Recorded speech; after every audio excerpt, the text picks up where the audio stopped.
Nous sommes dans l'Afrique centrale. Je vais vous montrer des forêts protégées par des villages dans l'Afrique centrale.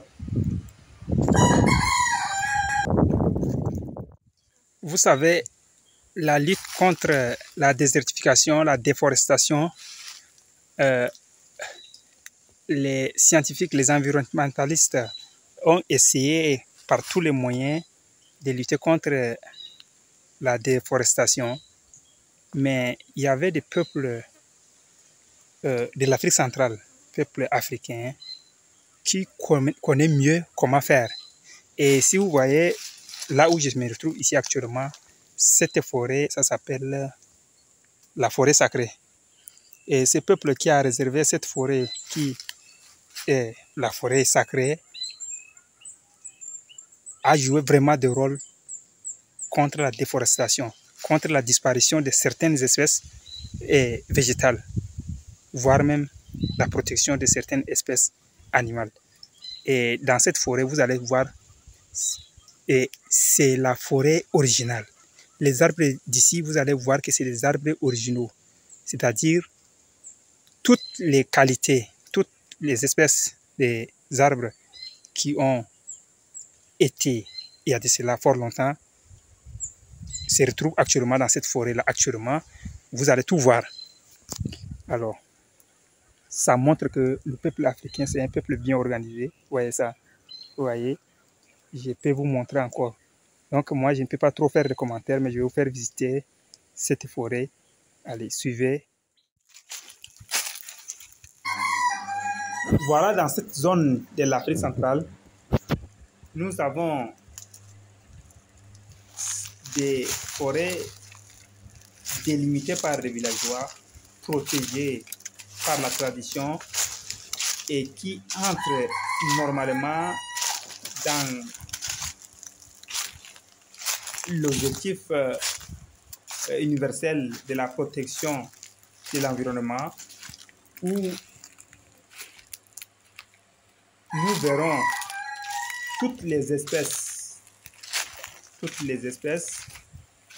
protégées par une loi traditionnelle. Vous voyez, dans cette forêt, c'est dans l'Afrique centrale, et là vous verrez ce genre de forêt partout à travers l'Afrique centrale, des villages, des villageois qui ont vu une partie de leur terre délimitée par leurs ancêtres, et ils appellent ça une forêt sacrée, et la forêt sacrée est protégée par la loi traditionnelle. Et je vous dis franchement que dans cette forêt, par exemple, où vous êtes en train de voir à l'intérieur, vous avez juste la chance d'être là en train de voir à travers la vidéo, parce que pratiquement, vous n'aurez pas accès, parce que la forêt est protégée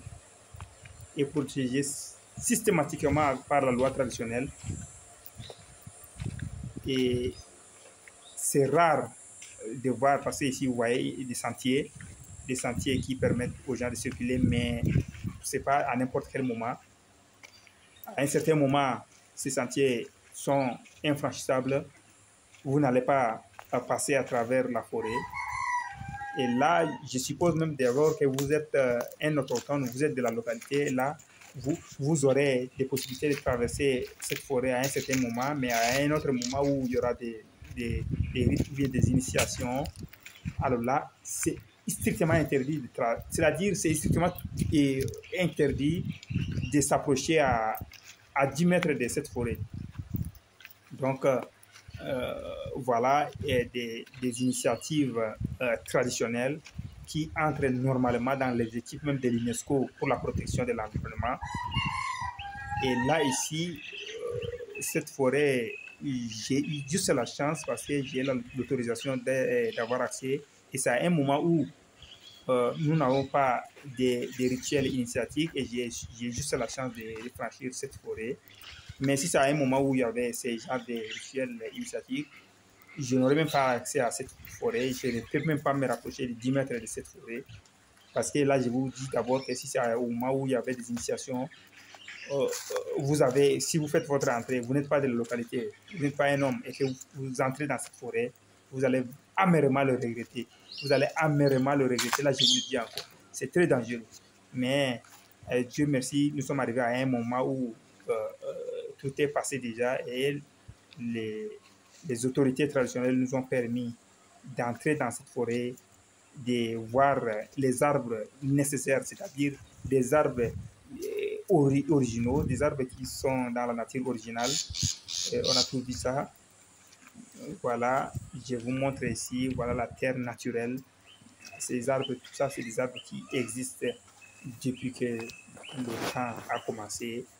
Et là, c'est protégé par la loi traditionnelle. Et un petit secret que je vais vous donner, dans de tels villages, voyons comment l'administration est organisée. Nous avons d'abord un chef administratif, c'est lui qui traite avec la tradition et le pouvoir exécutif, pouvoir public. Il y a un autre chef qu'on appelle chef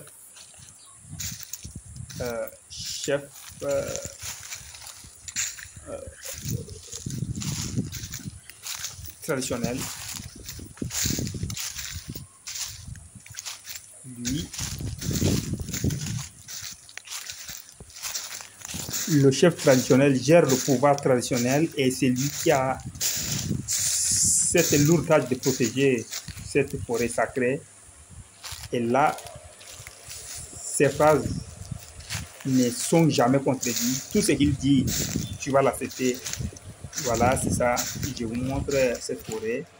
Voilà, cette vidéo que je suis en train de vous faire ici, je vous montre comment est l'Afrique.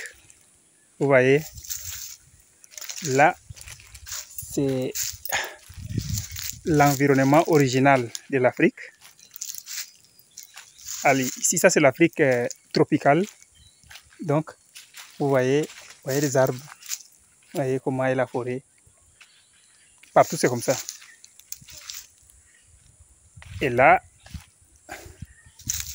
si vous voulez voyager vers cet endroit, si vous voulez visiter l'Afrique tropicale, je n'ai que deux conseils à vous donner.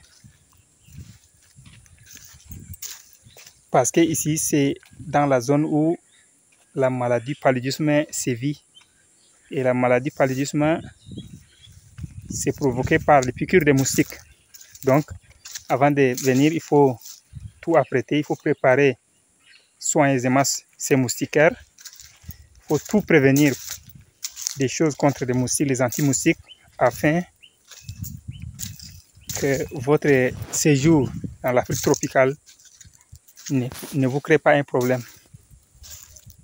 Voilà, c'est ça. Merci. Voici, alors, je vous demande de faire ceci. Si vous n'êtes pas encore abonné à ma chaîne, faites-le, abonnez-vous à ma chaîne pour ne pas manquer ce genre de surprises que je vais vous garer toujours dans ma chaîne YouTube. Je vais vous montrer de l'environnement très pur. Ici, on respire de l'air pur. Voilà.